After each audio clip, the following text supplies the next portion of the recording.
భారీ వర్షాలకు తమిళనాడు చిగురుటాకులా వణుకుతోంది. గత 50 ఏళ్లలో ఎప్పుడూ లేనంతగా వర్షాలు కొన్ని జిల్లాలను భయపెడుతున్నాయి.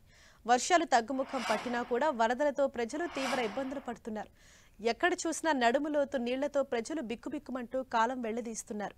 7,000 మంది నిరాశ్రయులయ్యారు. 12,000 మందిని సురక్షిత ప్రాంతాలకు తరలించారు. తమిళనాడులోని ట్యూటికోరిన్లో వరద బీభత్సం సృష్టిస్తోంది.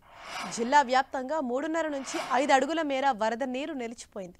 దీంతో జనజీవనం అస్తవ్యస్తమైంది. అలాగే తిరునల్వేలి సిటీ, తెన్కాసి, కన్యాకుమారి జిల్లాలో పరిస్థితి మరింత తీవ్రంగా ఉంది. రెస్క్యూ బృందాలు సహాయక చర్యలు చేపడుతున్నాయి. కరెంటు పనులు పునరుద్ధరించకపోవడంతో చీకట్లోనే ప్రజలు బిక్కుబిక్కుమంటూ కాలం గడుపుతున్నారు.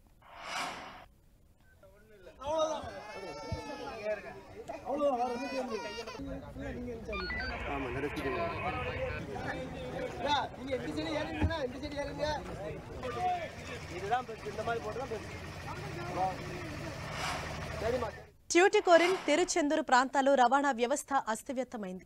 తీవ్ర వర్షాలు, వరదలతో రోడ్లు పూర్తిగా ధ్వంసమయ్యాయి. వర్షాలు, వరదలతో ఇప్పటివరకు తెలంగాణ వ్యాప్తంగా 7గురు మృతి చెందారు.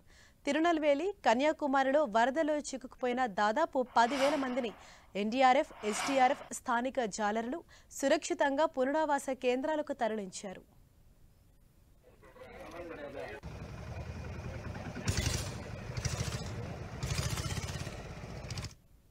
ట్యూటికోరిన్ సిటీలో 27 పునరావాస కేంద్రాలు, జిల్లా వ్యాప్తంగా 39 క్యాంపులు ఏర్పాటు చేసినట్లు అదనపు ప్రధాన కార్యదర్శి ఎస్కే ప్రభాకర్ వివరించారు.